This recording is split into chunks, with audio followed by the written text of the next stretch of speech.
Welcome back to our review of the GT Cup Championship season to date, and you join us at a very sunny Snetterton as the pack power away, and it's Richard Chamberlain who moves into the early advantage with Derek Johnson Ferrari in second position, then Pete Smallwood and Don Grice vigorously disputing third, and then we've got Colin Broster always lurking with intent in fifth position as the pack work their way around the Montreal hairpin for the first time, accelerating towards the left-hander at Palmer, and it's Chamberlain the Porsche. Will he have the reliability this weekend? It's been a season plagued with difficulties for Chamberlain, and everybody in the paddock has got their fingers and toes crossed that the Porsche is able to make it through to the checkered flag. Derek Johnson, though, looking for more victories on his 2012 account. Don Grice likewise challenging for Group 2 honours, but around Montreal, mid-race, and ominous slowing of the Porsche.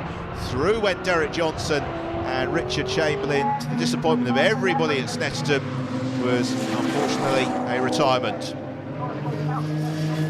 So Chamberlain toured around, and Derek Johnson was able to move into what would prove to be an unassailable lead. Meanwhile, though, there was some fine racing to be found throughout the field, not least the fight for Group 2 honours between Don Grice and Pete Smallwood. It was a race-long chase on behalf of Pete.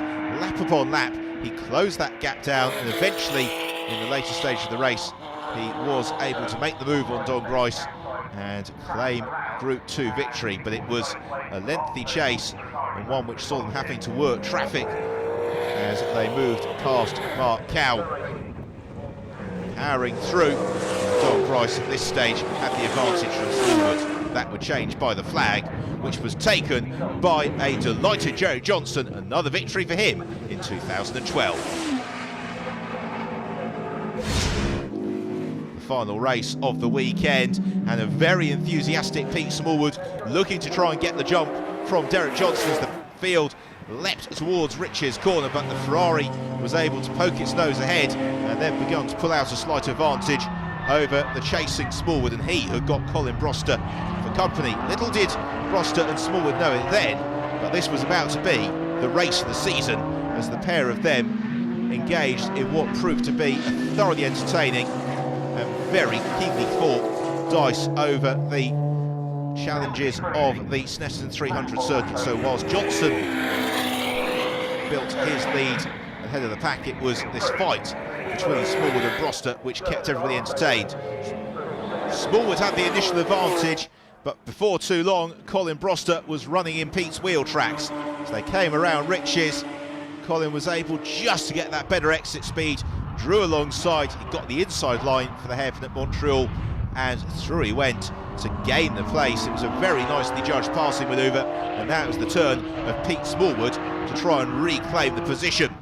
This he valiantly tried to do over the remainder of the race. But Colin Broster has been racing for many, many years. He's a wily campaigner, and although Pete Smallwood looked every which way to try and pick his way past him, Broster seemed to have the car in all the right places at all the right times, and consequently there was no way through for Pete Smallwood, although it was a very closely run thing, as that move at the bob hole attests to.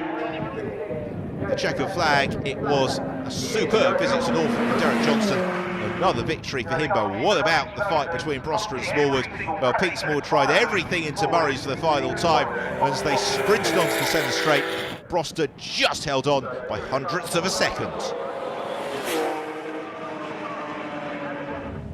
From Norfolk to Cheshire and the spectacular Alton Park circuit, where the supercars rout in force in the GT Cup Championship.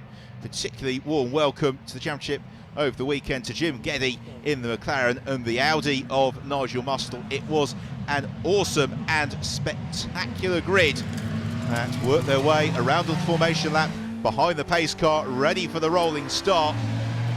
And away they go here at Alton Park, and it's a super start from Jim Geddy, but Richard Chamberlain plants his right foot, and it's the Porsche who squeezes the McLaren through Old Hall. And it's Chamberlain who takes that early advantage from Jim Geddy in second. Third place is Derek Johnson, and fourth, valiantly staying with them, is the Chevron of Jordan Witt as they power out of Cascades along Lakeside and towards Island Bend. And well, Richard Chamberlain has been plagued by so much bad luck this season. Will today be his day at Alton Park?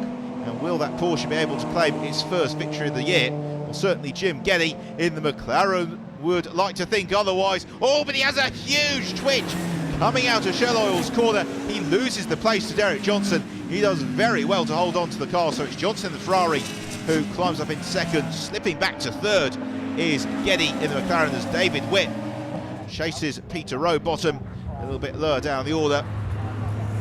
Richard Chamberlain still leads proceedings. They come out of Hizzies, climb up over Clay Hill and on towards Druids. These three cars, though, locked in what is proving to be a very tight tussle. McLaren looking utterly immaculate, spectacular car, and one that we hope to see more of as the year progresses.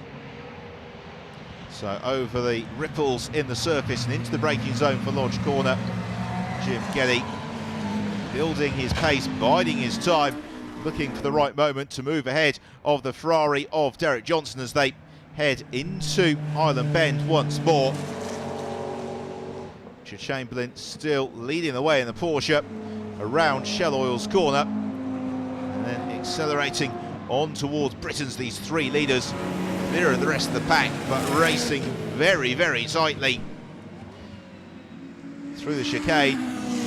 And however, the ominous signs begun to appear for the Porsche of Richard Chamberlain as Nigel Mustle progressed in the Audi. Richard Chamberlain still leading at the head of the field, but the rest of them were really coming back to him. But then, coming through Lodge Corner, the Porsche slowed, and it was Derek Johnson who leapt into the lead as Chamberlain, once more, a frustrated retiree, licks of flame coming from the rear of the Porsche. Then, snatching the lead was Jim Geddy into Lodge Corner, an advantage that he would hold all the way through to the checker flag in his first victory of the 2012 GT Cup Championship season.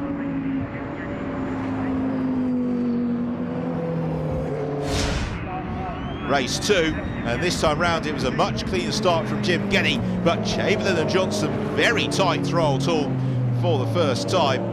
Richard Chamberlain repairing the car on the interval between the races and very quickly onto terms with the McLaren. It was, again, the perfect setting for a very close multi-mark tussle between the spectacular McLaren and the immensely powerful Porsche. Jim Geddy, though, learning his way around the car, was getting ever quicker as the meeting progressed. Nigel Mustle, likewise in the Audi R8, showing very strongly as he relished the challenge of the Alton Park circuit. Well, as ever in the GT Cup Championship, there were fights throughout the field. In Group 3, we had this tussle between David Witt and Chris Bentley.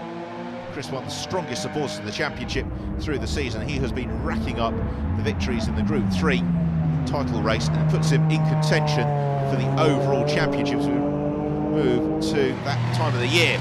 At Alton Park, it was Jim Geddy who was the double victor in fairly emphatic fashion.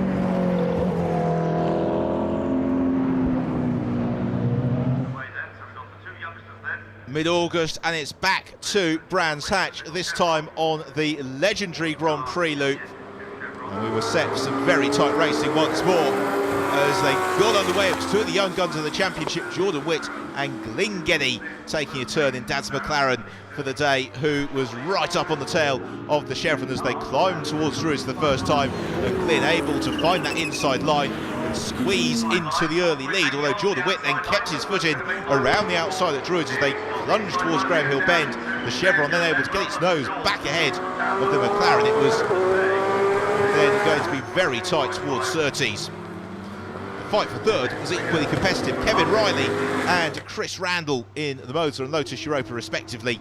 But as we were midway through the race, it was the McLaren that had just edged ahead of the Chevron, and Glyn Geddy, once he got that lead, he was not going to concede it in a hurry, as Kevin Riley and Chris Randall engaged in a very, very tight tussle. The big, beefy Mosler versus the diminutive and nimble Lotus Europa. Chris Randall struggling, though, to find a way past Kevin Riley, despite his very best efforts. The pair of them both very experienced at the wheel of their respective machinery. Chris Randall keeping his footing around the outside at Clark Curve, but he couldn't squeeze through, and Kevin Riley was going to be able to hold on to claim third place at the checkered flag. Race victory, though, eventually went the way of Glyn Geddy, who really showed the potential of that McLaren, building up a healthy advantage by the flag. Well, it was Jim Geddy back behind the wheel for the final race of the weekend, but Jordan Witt staying in the cockpit of the Chevron. Now, would Jordan be able to beat Geddy Senior in the way that he couldn't quite better Geddy Junior? Well, the answer was that he could eventually, but it was a very tight battle for much of the race. It was Jim Geddy, though, who was able to make the early running. And Jordan Witt closing up on his tail through Graham Hill Bend. Chris Randall in the Lotus and Kevin Riley in the Moser, well, they were back to doing what they do best, which was having a very tight tussle. So still challenging through Druids was Jordan Witt. He was frustrated for many laps looking at the rear spoiler of the McLaren. Eventually, though, Jim Geddy just a little wide. The Chevron was able to draw alongside, and then ahead of the McLaren, under braking into Surtees, and Jordan Witt was able to claim an advantage, whilst Chris Randall was a slightly frustrated visitor to the pits. So another victory at Brands Hatch for Jordan Witt in the Chevron.